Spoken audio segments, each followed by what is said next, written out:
কথা বলতে। আমি 14 দিন ধর্ণা করেছিলাম, সিঙ্গুরে আসেনি।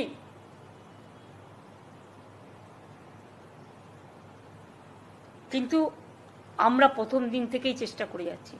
We tried our best. এরপরে আশা করি জনগণ আমাকে ক্ষমা করবেন আমার এই কটি কথা বলার জন্য। আমাদের নামে আমাকে অনেক অসম্মান করা হয়েছে। আমাদের সরকারকে, মামাটি মানুষের সরকারকে অনেক অসম্মান করা হয়েছে, অনেক অপমান করা হয়েছে। সোশ্যাল নেটওয়ার্কে অনেক ভুল বোঝাবুঝি হয়েছে, অনেক কুৎসা অপপ্রচার হয়েছে, যারা সাধারণ মানুষ জানতেন না যে এর মধ্যে একটা কালার আছে। মানুষ এসেছিলেন বিচার চাইতে তিলোত্তমার, কিন্তু আশা করি মানুষ বুঝতে পারছেন ওরা বিচার চায় না, ওরা চায় চেয়ার। আমি মানুষের স্বার্থে এমনকি নিজে পদত্যাগ করতেও রাজি আছি। আমার মুখ্যমন্ত্রীর পদ চাই না, কিন্তু আমি চাই মানুষ বিচার পাক, তিলোত্তমা বিচার পাক, আর সাধারণ মানুষ চিকিৎসা পাক।